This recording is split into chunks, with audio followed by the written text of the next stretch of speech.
selamat siang semua Football Garuda, ketemu lagi di konten ke-14 gua kali ini di channel Fiska Barsya. Oke Cules, jadi pada hari ini, hari Minggu, tanggal 14 ya? Ya, 14 Agustus.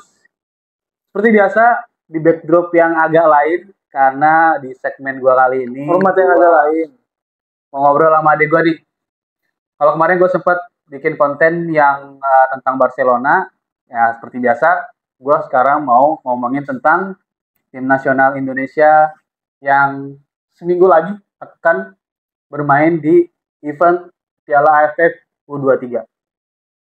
Adik gue, bro, sehat? Alhamdulillah sehat. Adik gue, Iqbal, kali ini di channel gue mau ngobrolin tentang persiapan timnas nih, bro. Ya, tuh timnas U23 kemarin PSSI udah ngerilis 23 pemain, mayoritas sih pemain yang kemarin menang di SEA Games ya, yang meraih medali emas. Ya. Nah, kalau lu lihat bagaimana bro melihat permainan pemain timnas, melihat materi pemain timnasnya, lu optimis gak bisa melangkah jauh nih di event ini?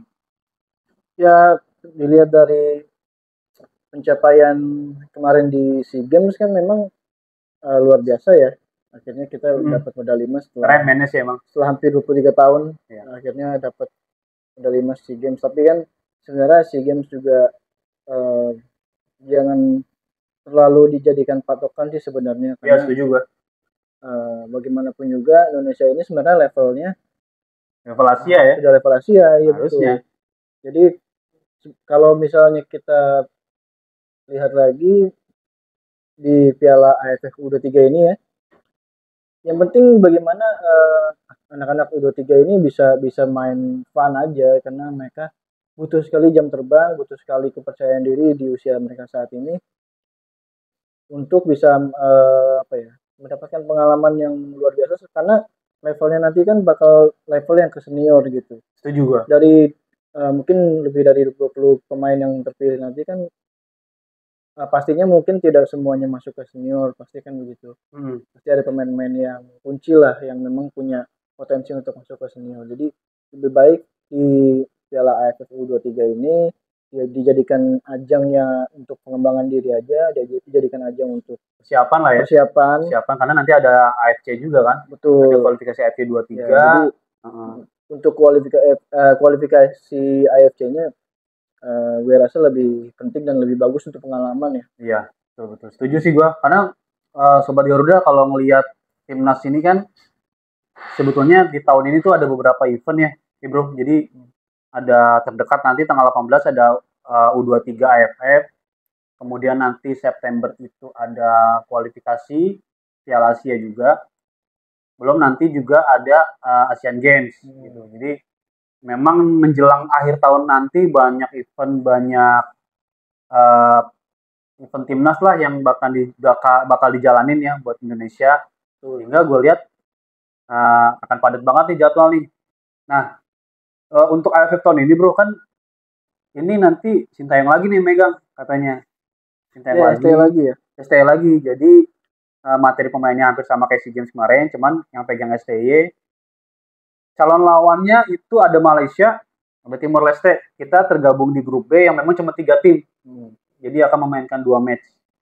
Lu ngelihat peluang kita melewati 2 lawan ini gimana? Lu optimis nggak bisa lolos ke fase berikutnya, menjadi juara grup lah? Kalau lu sendiri ngeliatnya gimana?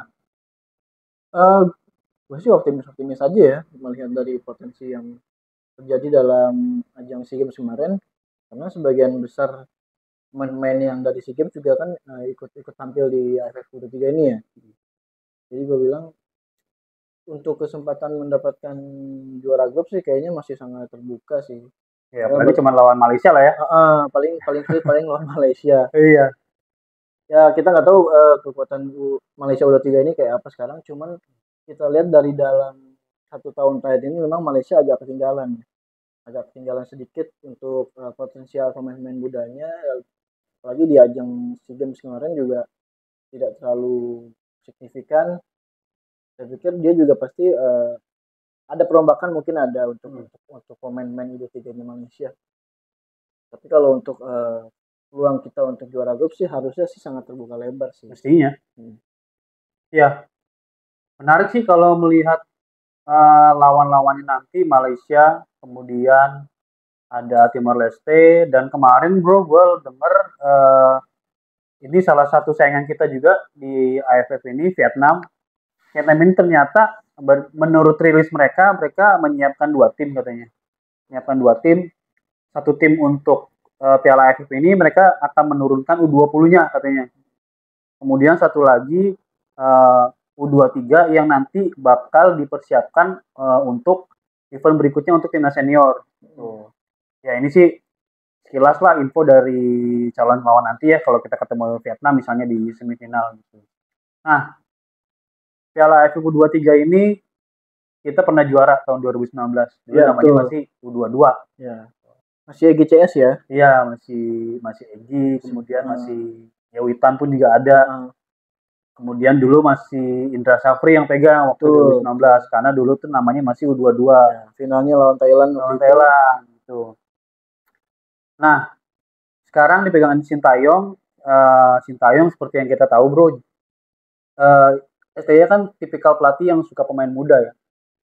Dia sudah mulai melakukan itu, memotong 2 generasi pada saat dia mulai debutnya di kualifikasi Piala Dunia waktu itu ya, 2022.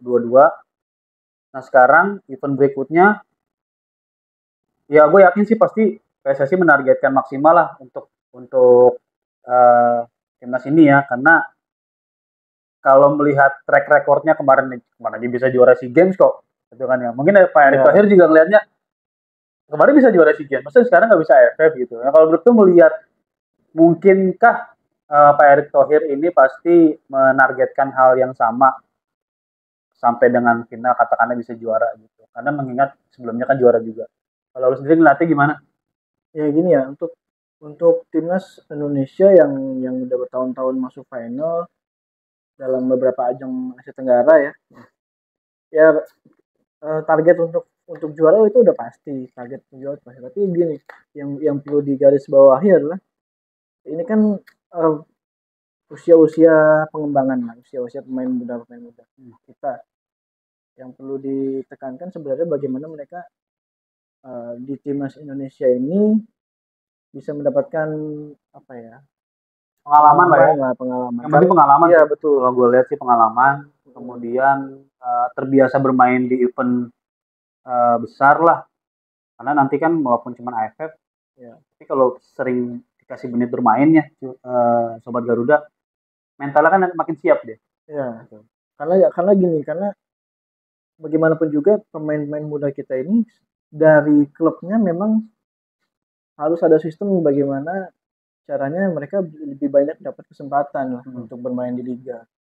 Apalagi kalau mereka sudah masuk di usia U20 ke atas lah. Nah, karena di Eropa itu usia U20 itu udah bukan pemain-pemain muda lagi, udah pemain-pemain yang punya level yang senior sebenarnya.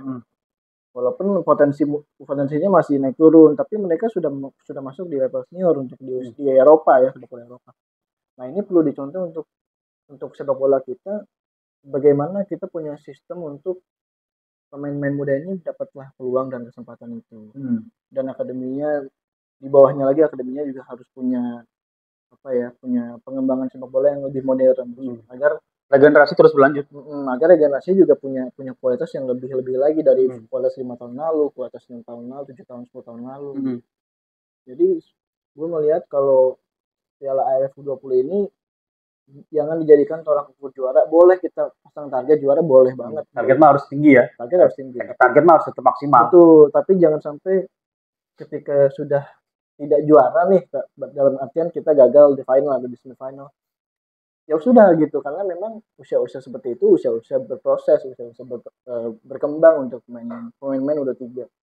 Yang perlu ditekankan itu ya bagaimana kita menaikkan kualitas pemain mudanya. Hulunya kan di klub lah, hulunya di liga, kualitas liga seperti apa. Kayak tadi gue bilang, kesempatan bermain di liga, di klubnya, di usia semuda itu seperti apa dan sebanyak apa. Baru kita lihat hilirnya itu bisa juara atau enggak. Kurang lebih sih kayak gitu. Setuju sih gue. Jadi buat fans timnas, buat sobat Garuda, ya yang namanya gue sih ya, kalau gue melihat gue selalu menyaksikan lah timnas kategori umur gitu ya. Dan misalnya di timnas sekarang nih U23 terlebih mereka kan kemarin habis juara ya, dan materi pemainnya pun yang dipanggil ini materinya mayoritas yang kemarin juara. Ada Ramadan Sananta dari striker, Irfan Jauhari, kemudian juga pemain-pemainnya juga rata-rata Rizky Ridho itu juga yang memang sudah bermain dan bahkan sudah merasakan banyak bermain di timnas level kelompok umur atau di timnas senior ya. Jadi kita nggak tahu ya persiapan dari yang timnas unggulan yang lainnya seperti apa, kayak Malaysia, kayak Thailand, Vietnam. Tapi yang jelas ada tolak ukur dari kita juara SEA Games kemarin, karena sebagian 30-40% dari pemain-pemain yang berlaga di SEA Games itu waktu itu dan memberikan medali. Jadi gua ngerasa pemain-pemain yang kemarin berlaga di SEA Games kemarin dan mendapatkan kesempatan di Piala AFF U23 ini ya sangat baik ya, pengalamannya lebih lah dari yang pemain-pemain yang istilahnya baru direkrut sama Sintayong di AFF ini gitu. Jadi kita bisa bilang kemungkinan juaranya mungkin ada, tapi kita harus lihat lagi potensi rivalitasnya juga gitu. Karena kan Thailand juga kita tahu sering punya banyak pelapisan timnas ya. Ada timnas kualitasnya juga kadang-kadang bagus juga kualitasnya. Iya, kadang-kadang dimasukinnya untuk piala ini pakai yang kelas B aja lah, kelas C. Jadi kita belum tahu lah kualitas timnas Thailand atau Vietnam. Itu tadi kalau untuk peluang menjadi juaranya ada, tapi kita harus lihat kiri kanan juga sih, karena mereka juga kan maunya juara kayak Vietnam, Thailand. Itu tadi paling kayak gitu sih. Ya, Sobat Garuda menarik sih memang kalau melihat timnas Indonesia, timnas kebanggaan kita, timnas yang saat ini masih terus berprogres, yang nanti kedepannya ada banyak event yang cukup padat, bahkan sampai awal tahun 2024 timnas Indonesia sangat padat, baik dari kelompok umur, baik timnas senior, belum lagi nanti ada FIFA Matchday, belum lagi nanti ada kualifikasi Piala Dunia juga yang sudah mulai nanti Oktober, akan sangat padat, akan sangat menyita fisik dan tenaga para pemain. Terlebih kemarin juga ada isu bahwa ada beberapa klub yang masih belum melepas pemainnya ke timnas. Kemarin sempat heboh juga, sempat viral juga salah satu video manajer timnas Pak Sumarji ya, yang dia amat kesal sepertinya karena ada 2 klub yang masih belum melepas, yang masih menahan-nahan pemain yang harusnya sudah bergabung di timnas. Nah itu juga menurut gua nggak ada yang salah dari ekspresi dari kesalahannya Pak Sumarji. Dan netizen juga kan kalau gue lihat dari komentarnya, mereka bilang ya piala AFF ini bukan piala kalender FIFA gitu, bukan ultimate turnamen lah ya. Iya, tapi begini, kalau gue ngeliatnya gini, kalau justru baik itu turnamen yang non FIFA atau dengan resmi FIFA, ini kan turnamen anak-anak muda, pemain-pemain muda. Jadi ya dilepas aja gitu. Sekarang kalau kita pikir-pikir begini, kalau ada sebuah klub yang pemain mudanya jarang dimainin di klub misalnya, atau yang diandalkan, keduanya lah misalnya. Kalau diandalkan berapa lama sih emangnya untuk tidak dimainkan pemain mudanya itu gitu? Paling event itu paling cuma 3 minggu, kan paling lama kan segitu. Ditambah persiapan paling 1 minggu kan. Gitu. Apalagi yang nggak diandalkan nih di dalam satu klub gitu pemain mudanya. Harusnya wajar-wajar aja kalau dipanggil. Justru itu potensi dia bisa terlihat kalau dia ikut di turnamen sekelas AFF U23 gitu. Jadi sebenarnya tidak ada yang salah dari pernyataan Pak Sumarji, tetapi untuk netizen sendiri ya itu tadi kalau menurut gue sih lebih baik dilepas aja nggak apa-apa, karena Liga 1 juga baru mulai, jadi untuk apa diribet-ribetin untuk menahan pemainnya. Dan mereka juga belum tentu main 100% juga di liga, paling pergantian atau substitution lah, atau babak kedua dimainin. Misalnya seperti itu sih menurut gue gitu. Iya. Soal emang tarik ulur pemain dari klub ke tim nasional ini kan sebetulnya bukan perkara baru ya, dari dulu sih sebenarnya. Bahkan ada dualisme kan dulu. Iya, Sobat Garuda. Nah ini kan yang terbaru, ini pemain Persija ini kan banyak banget ya khususnya Persija Jakarta. Nah iya, pemain Persija ini kan banyak yang dipanggil sama timnas ya, Rizky Ridho, Witan. Nah ini kan membuat memang jadi serba serba sulit dari klub sama timnas juga gitu. Tapi ya kembali lagi, semoga ada win-win solution lah antara kedua pihak ya, dari timnas maupun dari Persija juga, agar bisa mendapatkan solusi terbaik. Karena gimana pun juga kepentingan tim nasional juga tidak bisa dipinggirkan juga, apalagi ini bermain mewakili negara gitu. Oke bro, thank you sudah hadir Sama-sama, Mas di Edo. konten gue di channel Fiska Barsya. Yap. Sobat Garuda, thank you juga udah nyaksiin channel ini. Boleh di komen, di like, di subscribe. Kita saling support, komen yang positif agar konten gua ini bisa semakin berkembang ke depannya. Oke Sobat Garuda, cukup dari gua. Kita ketemu di konten berikutnya lagi. Salam olahraga, salam Fiska Barsya. See ya.